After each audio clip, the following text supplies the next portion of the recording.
My name's J.C. McCauley, and you're watching AccessTV.org.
Beautiful people, welcome to Building Minds Forever.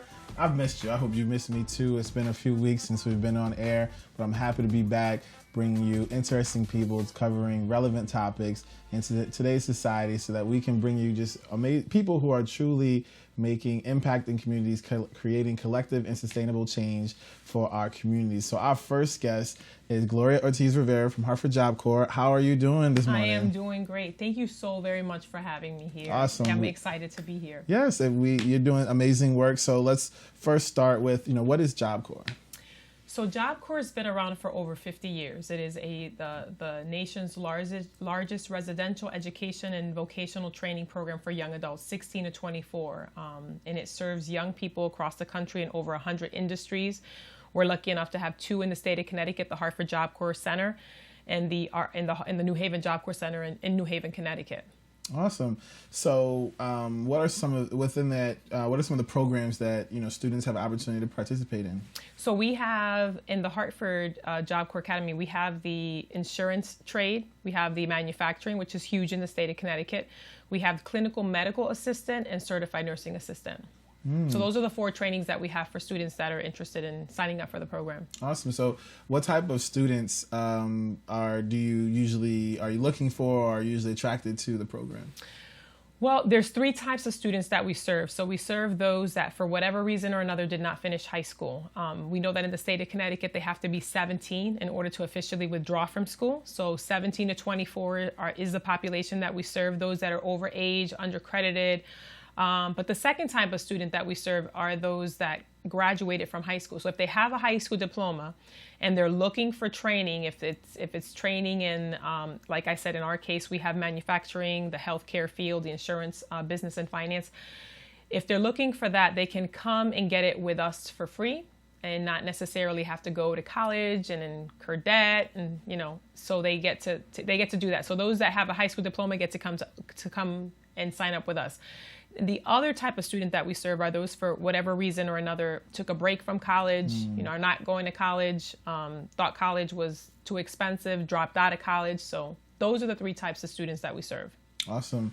What if, in the work that you're doing, can you share some of your success stories, some of the kids, young men, young ladies who have come through and, what they've been able to accomplish by participating in Job Corps? Well, the first one that comes to mind is Sarah. Sarah is one of our graduates. She left a little while back. She has been working in one of our manufacturing companies. She started off, I believe, with Floyd and now is with Carey Manufacturing as one of their supervisors. We have, Ryan, Joshua. They're at OK, Industries. We have, I don't know. I mean, there's just so many of them. I mean, we have a few. The interesting thing is that you would be surprised to see that some of these young people, because they pick the healthcare field, you will run into them, at, healthcare facilities, and so forth. And so we're lucky enough to have been able to touch their lives and in turn see them working, because that's the whole point of it. It's President Johnson's war on poverty from the 60s. He signed it into act, the Job Corps program, and to see that we're taking young people, many of whom are living off the system, off of the system and becoming tax-paying citizens is huge. I mean, that's huge for us. So that is a success in itself. If they can graduate our program, if we can place them in employment, advanced training, military, post-secondary education, we've succeeded with every young person, no matter where they are. Absolutely amazing. I love that. That's exactly what our community needs. Can you tell us a little bit about your role at Job Corps and what you do? So I manage the outreach and admissions contract. So those that are interested in signing up for the program usually come through our department. We have an open house that's open to the public every Monday at 9 o'clock. Anyone and everyone that's interested in the program, youth workers, youth providers, organizations, can come in and take a closer look at our program.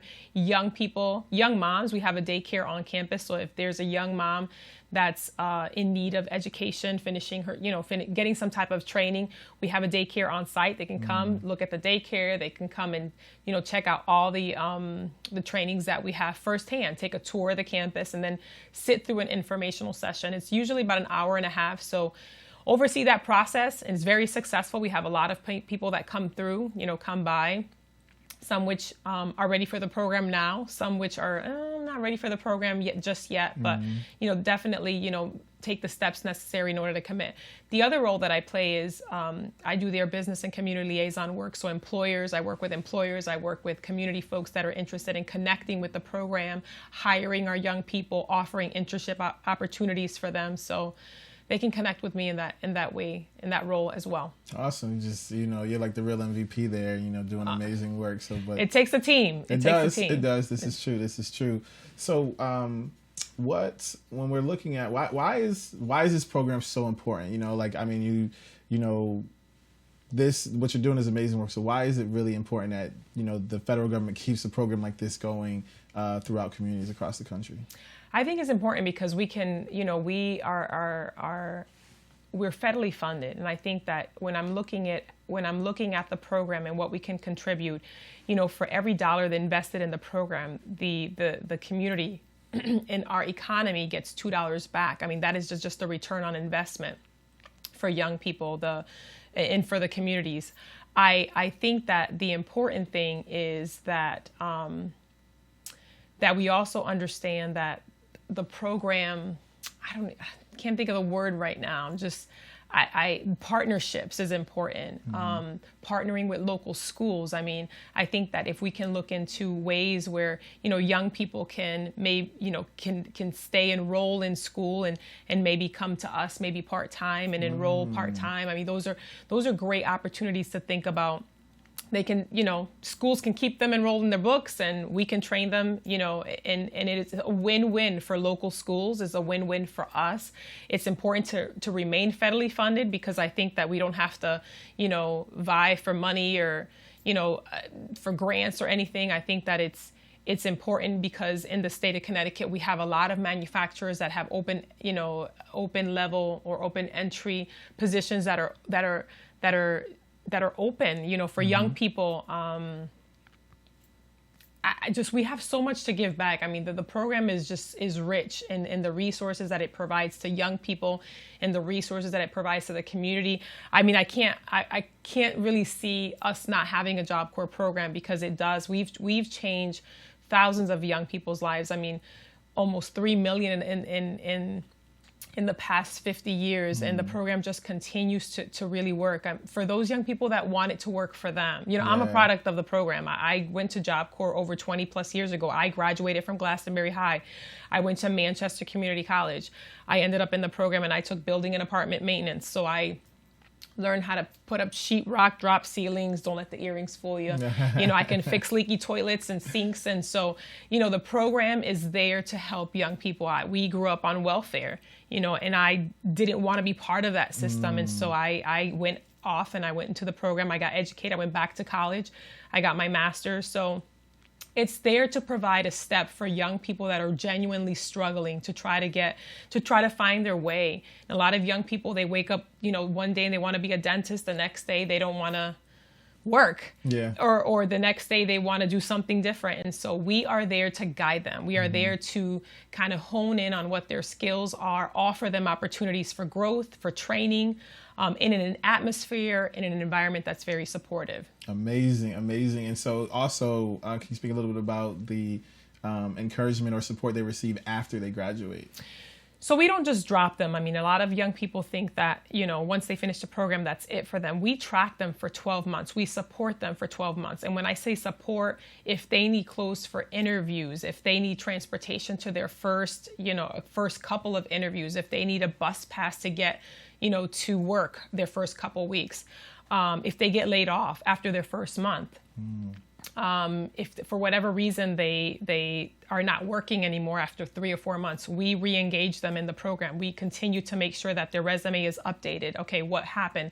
Let's come back to the drawing board. It's not the end of the world. Let's just get you back on track. And we have a great network of employers that work with us, and so we can always make a phone call to another employer and say, hey, listen, do you have any open? We have a great young man or a young woman here that's ready to work. It's just that's just the support, and they get that for 12 months. So it's not like we drop them. You don't just walk across the stage and get a diploma. They leave with, so for example, a clinical medical assistant will leave with EKG, phlebotomy, their state a license. They get the opportunity to get a permit or a driver's license, while in the program. They get their high school diploma if they haven't received it. Every 2 weeks, we're giving them, a little stipend. They live there rent free. I mean, they don't pay rent, light, heat, hot water. They get to wash and dry their clothes for free. They eat 3 times a day. Who wouldn't want to come to the program? And it's a brand new center. I mean, the center's only been around for 13 years. So it's and not only that, it's just a great support system. The staff are there genuinely to care, to care and to guide and to support and to nurture. We become moms, second moms. We become, aunts and big sisters, and that role in a young person's life just to ensure that they are successful. The motto, like when you go on the website, is like, success lasts a lifetime. What does that mean to you? Well, like I said, I think that is giving them an edge. It's a stepping stone. It's like, I always say that, God forbid, they end up working at a McDonald's, unless they're doing it part-time. I said, I want to see you working at a McDonald's. If you got your credentials to work in manufacturing, there are manufacturing companies. If you're working at McDonald's after hours, nothing against McDonald's, but it better be a part-time job because you're looking to get, additional money, but you have your career. Success lasting a lifetime is exactly that. Is for them to ensure that everything that they've learned, their education, their training, and even the support that we gave them through men and women's conferences, some of the men conferences that you've been a part of, to really take that and to understand that they will be successful as long as they implement the things that they've learned and that we've given to them and help them achieve throughout their journey in the program. Yes, I love it. I think the program is so amazing. I've had the opportunity to interact with several young men there, and I think what you're doing and what Job Corps is doing is amazing. So in closing, where can where is it located? How can people get in touch with it, learn more about the program? So jobcorps.gov, they can definitely go on the website. The other thing is that our number, our admissions office number is the 860-952-1744. Again, 860-952-1744. But the interesting thing is that, like I said, I say come see it firsthand. We're located right off of Flatbush Avenue behind the Walmart Plaza. You don't see us. We're on about 10 acres of land behind the plaza. So William Shorty Campbell Street.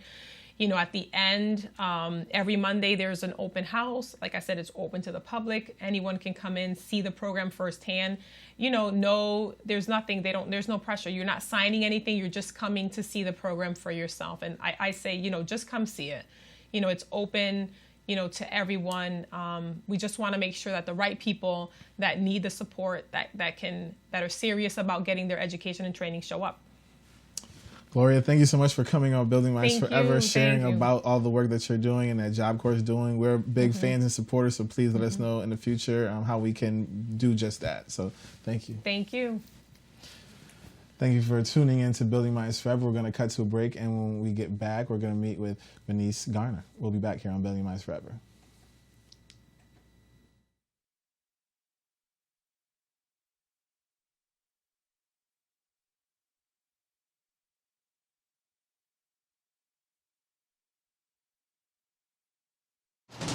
Now, some insurance companies brag that they could be on the scene of the accident right after it happens. Whose interest do they have in mind? Yours? I don't think so. You may be one paycheck between you and the street. You may have 3 children, work in another town. You need that car and you need it fast. If you have an accident, call me. Attorney Jeffrey Dressler, 24/7, 1122.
My name is J. Stan McCauley, and I do business as Lightsource Productions. I provide professional services in the area of strategic video communications.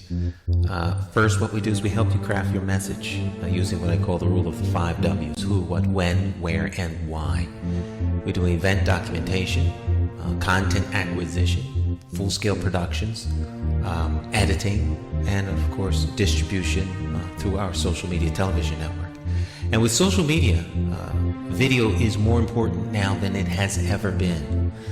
Whether you're talking big business, small business, nonprofit, church, or just an individual. Let's say you're planning an event, a wedding, whatever the case may be. But let's say a big event, but no video. And you spent all this time, all these hours to put this event on, and maybe 100, 200 people attend the event. But more important than that is that thousands could attend by watching it on social media. But of course, you don't think about this until after the event is over. You can't afford not to capture it for social media. And despite what people think, I am affordable. Give me a call.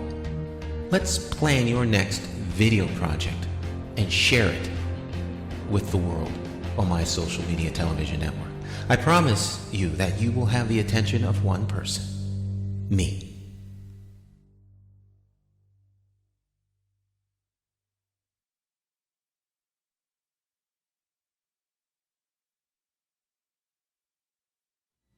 Welcome back to Building Minds Forever. I'm your host, Brandon Frame.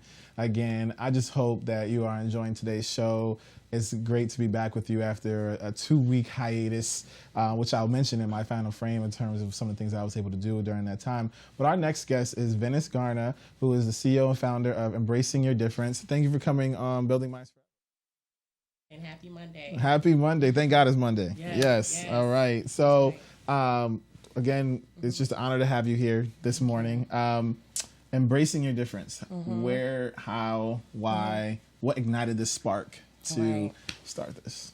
Well, I'm a therapist, and I grew up in the Bronx, and obviously, people go through different challenges in their lives, and I've gone through different challenges myself, and I've learned that in order to get to the next level in my life, I've had to embrace all of myself and embracing my difference. So, I challenge people, especially women, to, embrace all of their true selves so that they can figure out what their core is to go to the next level in their lives, whether that's college or their careers, but just not remaining stuck. I like that. Yes, yeah. I'm a fan. I was a fan. I'm just gonna after each response, I'm just gonna become a bigger and bigger fan.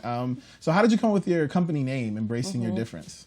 Yeah, so the company, it all comes from, of course, I'm a writer and a therapist, and just wanting people to realize that they need to embrace their true selves. A lot of people tend to complain about some of the things that they've gone through in this life, and why complain? Why not, just embrace all of it so that you can go to the next level? And once you're able to embrace your true self, then that's when you're living your true life and you're actually able to utilize the gifts that come from God. So that's why, I'm big on just embracing your difference and embracing what God has given you. I love that. I think about some of the workshops I've done in the past, in particular with young ladies. And so we'll do a workshop and it'll say, I'll give 5 minutes. Yeah. And 5 minutes to write everything amazing about yourself. Yeah. And they'll be done in like 2 minutes. Right. But then if I ask them, I want you to write everything that you dislike or you want to change about yourself, they need more time because they're not embracing their difference. Exactly. So I love what you're doing because that's exactly what we need for all people, but especially ladies as well. So what type of therapy do you provide through Embracing Your Difference? So I work with individuals. I work with people who suffer from depression, anxiety. I've worked with a lot of moms who suffer from postpartum depression. And I work with couples who are, having relationship concerns that they want to work on as well. Okay, awesome. So let's talk about this book here, right?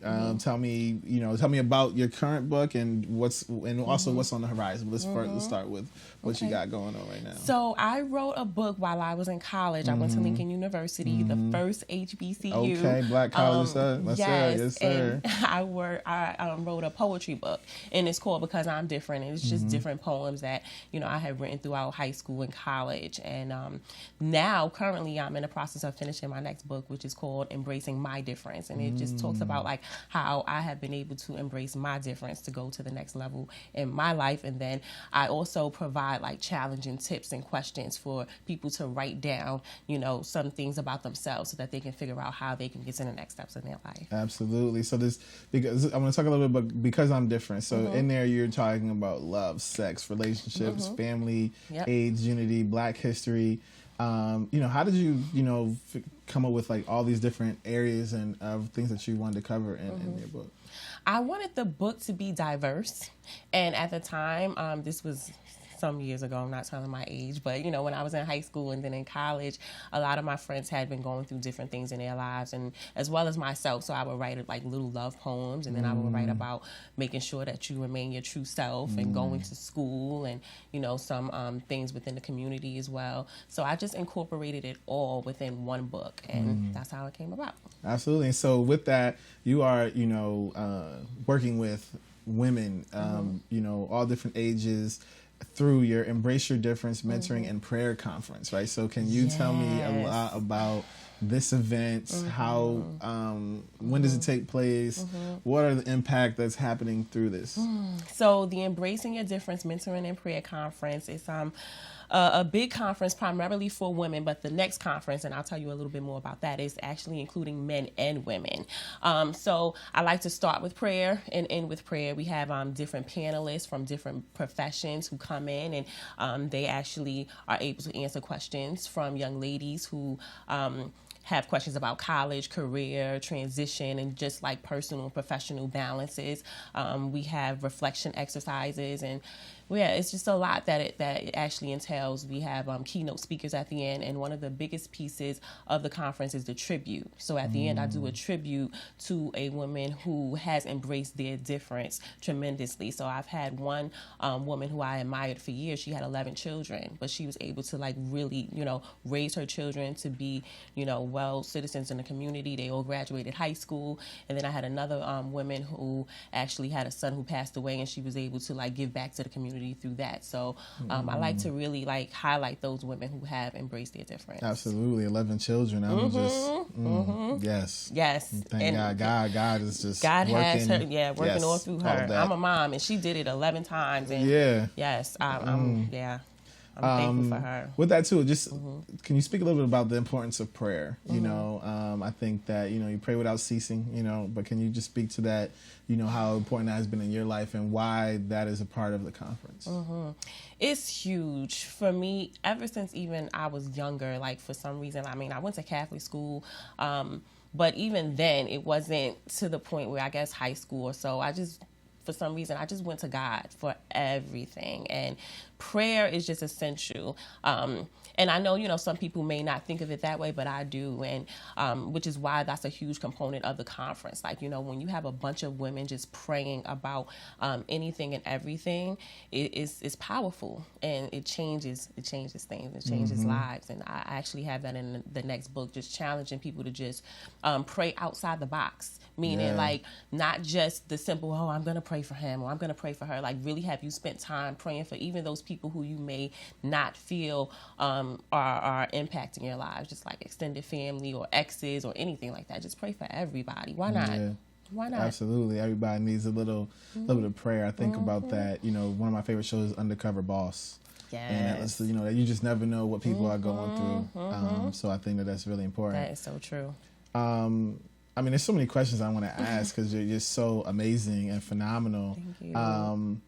What I want to talk about a little bit is, you know, so you're as a therapist, right? And then you also have the spiritual, the prayer side. And I find that within the Black community in particular, there's sometimes a disconnect there, right? So like there's like it's either you're almost on one end, like you're like, well, I'm going to seek out help and talk to a therapist and get somebody to help me. And then there's people who are like, well, God's going to take care of everything. And so they don't go see the therapist, even though God helped this person become a therapist to help you. But regardless, so how do you make that type of connection, or how do we break down those myths around the therapy and the importance of, you know, talking to somebody or seeing somebody when you're dealing with issues? That's an excellent question, because I've had clients come in and they would say, you know, my family, they don't know that I'm seeing a therapist because they would shun it, or, you know, you keep things within the household and you just really don't talk about it. So primarily, I would say in the African American and Hispanic communities, I've found that people have really tried to stray away from it. But more recently, especially with what's going on in the world in regards to mental health, it's just essential to get that help and to talk to someone who is non-objective, who may not know your situation and may not know your story. And depression and anxiety is real. And especially, like I mentioned before, the postpartum depression, a lot of moms go through a lot of different emotions once they, you know, have children and trying to keep that balance with their career and just keeping the household together. So, you know, when my clients come in, I try to make them as comfortable as possible, and, you know, letting them know that, you know, I praise them for actually taking this chance to do this for themselves. And I feel that it's worked for a lot of people. And as far as like the spirituality component, you know, upon the first session, I asked if that's something that they would like to talk about, because there is a fine line, and I'm big on boundaries, but there's some people who have asked to, you know, I really do want to talk about faith when I talk about a lot of this, and that's absolutely fine. Some who don't, that's fine as well. Absolutely. I love that response. So, you know, there's some words that you live by. God won't give you anything you can't handle. Attitudes are contagious. Is yours worth catching? How did you come up with those as models for why did you select those words as the model in which you live by? Right. So God won't give you anything you can handle. I know that, I mean, a lot of people have heard of that. And I think it kind of coincides with embracing your difference. Everything that has come to you is for you. So, you know, you will handle it eventually. You have to. You're still breathing. If you're still breathing, then there's a way to get through it. Attitudes are contagious. Is yours worth catching? I'm just huge on that. I just feel like, you know, why not smile? Why not encourage someone? You know, a poor and inappropriate attitude, it just really won't get you too far. So would you want to have the type of attitude where people will want to cling to you, or would you want to have the type of attitude where people just will want to stay away from you? Yes. You hit the nail on the head there. With you attended Lincoln University. You were Miss Lincoln University. Yes. So we can clap for that. You know, that's Thank a great you. accomplishment. I mean, what are your thoughts? I'm a big HBCU supporter, so tell us a little bit about what that experience was like, and you know, why a student, you know, should, or a parent should consider even having their child attend Lincoln. It was one of the greatest experiences of my entire life. Just going to Lincoln, just having the experience of being around, you know, people of culture. I'm big on higher education either way, but just like, you know, the college life and just being around, you know, people from different states, and just being big on the sororities, fraternities, and but also just realizing that you're around your people who are there for a common purpose. And I think that just goes a long way. Absolutely. So how do people get in touch with you? They want to get your book. They want to book you to speak. They want to come to your conference.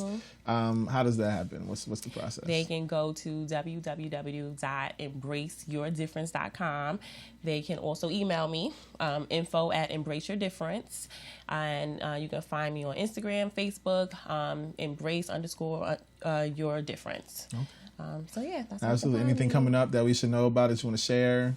Well, hopefully the next book will be out in early 2017, Okay. and then the next conference is sometime, I think, next October. So we have some time. I just had one recently in Connecticut this past August. So How did that go? yeah, that was great. Yeah? Yes, I had also another one in New York. I had Lucinda Cross as one of the speakers, and that was just phenomenal. So I love those conferences, and what, you know, comes about once these women leave out, they just feel empowered and motivated. So Absolutely.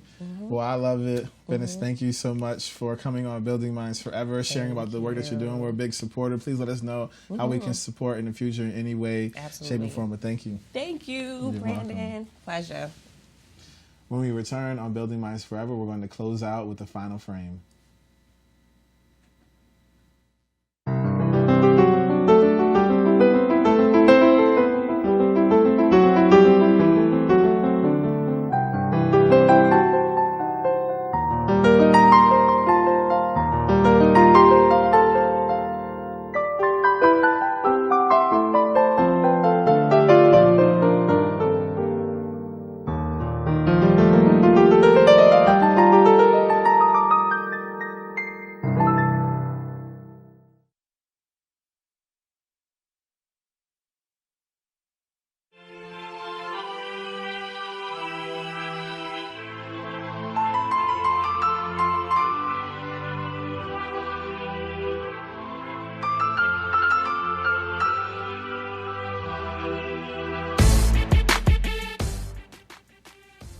Welcome back. For today's final frame, several weeks ago, I took a mental health weekend and I traveled to the island of Charm, Puerto Rico. I had to take time for myself to think about life, think about my next steps. My message to you this week is love yourself unconditionally. It's so easy to withhold self-love and self-care until we accomplish things, but our relationships with ourselves depend on healthy acceptance of ourselves. Thank you for tuning in to Building Minds Forever. Remember, be different, be great, and never stop. See you next week. Humbly serving, your host, Brandon Frame.